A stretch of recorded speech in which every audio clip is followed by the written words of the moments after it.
Hi friends, I hope you have your coziest pajamas on and your best fuzzy friend. I brought Mr. Sloth with me today, and I am wearing my Thank God It's Friday t-shirt. I'm really proud of you guys for making it through this week. It was hard for Miss Thill, I'm sure it was hard for you. I wanted to do a little something special for you today, so I am going to be recording a read aloud for you. So get all cozy, get your fuzzy friend with you, and just sit back and enjoy. So the book that I'm reading today is called The Crayon Man. Some of you may have saw this on Flipgrid earlier.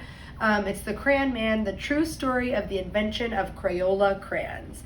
This story is written by Natasha Bebo and illustrated by Steven Salerno. So I bought this book last year when I was student teaching. My third graders were going on a field trip to the Crayola factory, so they were getting to see how crayons were made and all of that good stuff. So I thought it'd be really cool to kind of give them some background information on how Crayola crayons, came to be. It's one of my favorite books purely just because of the illustrations. They look like they're drawn with crayons, and it's really, really good. So hopefully you enjoy. All right, so once there was a man who saw color everywhere. He noticed the yellow-orange petals of the black-eyed Susans in his garden. He marveled at the rich scarlet-red tones of the cardinal's feathers. He admired the deep blue greens of the waves in the sea. Color made him really, really happy. And if you notice on these pages, they have bold words of those colors: yellow-orange, scarlet-red, blue-green. So they're incorporating the names of those crayons as they go. But all day long at work, all he saw was black. Black dust, black tar, black smoke, black ink, black dye, and black shoe polish.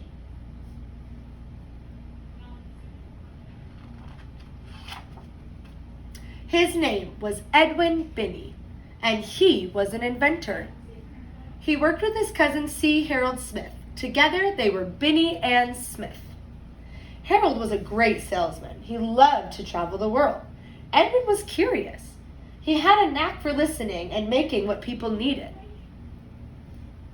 So if you guys remember talking about that book we were going to make, we talked about the word inventions and inventors. So hopefully you remember what that means and what that might mean for Edwin moving forward. Edwin invented a new kind of inexpensive slate pencil that wrote very smoothly. It was gray. Children loved it. He invented a kind of chalk that wasn't dusty and it didn't crumble. It was white. Teachers loved it. He invented a wax crayon that would write on wood and paper packaging. It was really, really black. People loved it. So Miss Thill doesn't use chalk nowadays. We use whiteboard markers, which I'm really thankful for because I don't like the sound of chalk. So when everyone, including Edwin's wife Alice, told him that the children needed better, cheaper crayons, he listened. They said, "The crayons we have are big, dull, clumsy. The lumps of colored clay only make fat, clunky lines. And the artist crayons from Europe are far too expensive. They crumple and break easily. Some are even poisonous."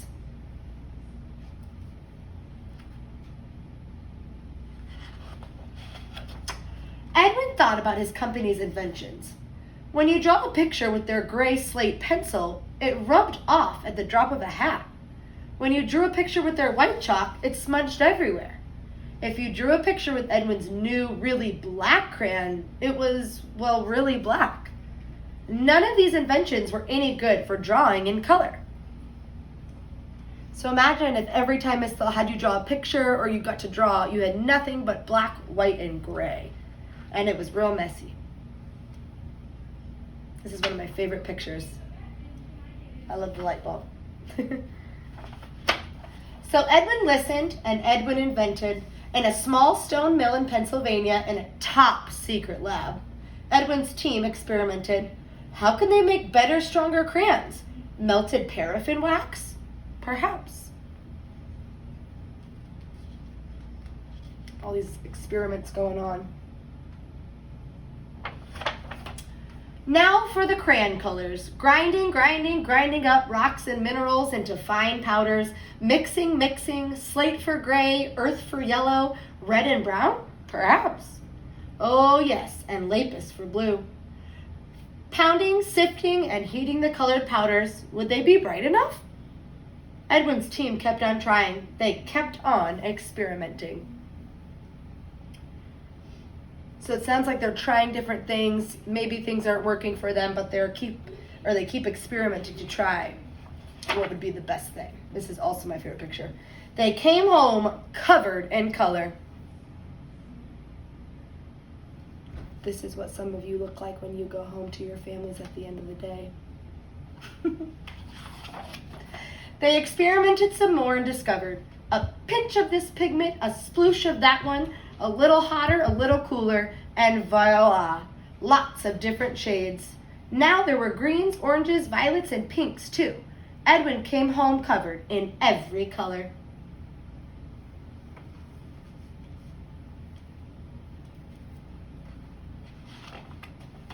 In a large tub at the mill, Edwin's team measured out the ingredients. Melted wax, clay to thicken, something for texture, colored powders, each in just the right amount every time to make a top secret formula. Slowly, carefully stirring by hand, they poured the special formula into thin crayon-shaped molds, smaller than any other inventor's, just the right size for children's hands. The mixture cooled and hardened. Edwin watched and Edwin waited.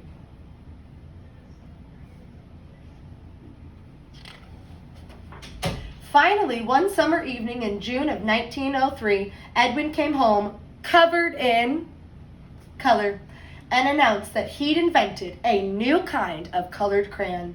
What should he call it? Alice had an idea.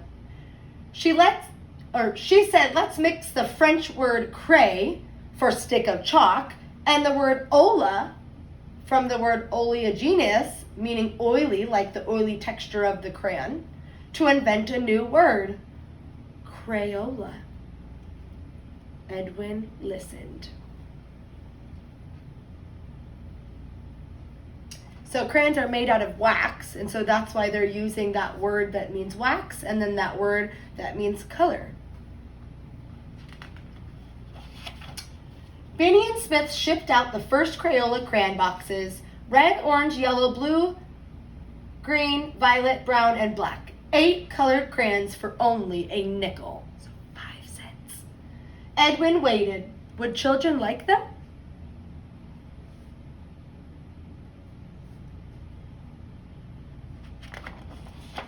Children did. Now they could draw a tiny green caterpillar or the big blue sky. Their drawings wouldn't smudge and they wouldn't rub out. They were bright and could last a long, long time.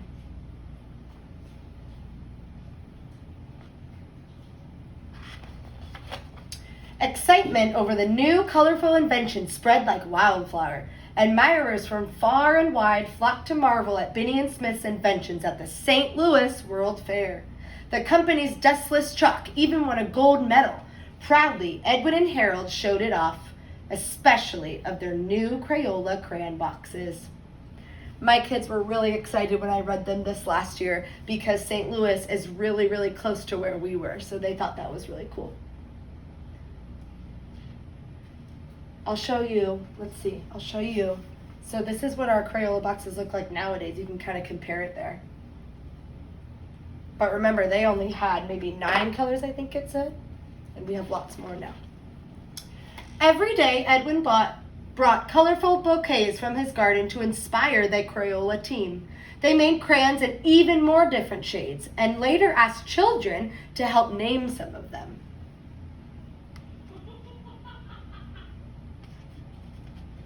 At last, because of Edwin Binney, the man who saw color everywhere, who had a knack for listening and making what people needed, children all around the world could reach for just the right shade. And then it kind of lists some of them here. So we have Sun Glow, Razzmatazz, Wild Watermelon, Cadet Blue, Lavender, Timberwolf, Purple Mountain's Majesty. To draw anything.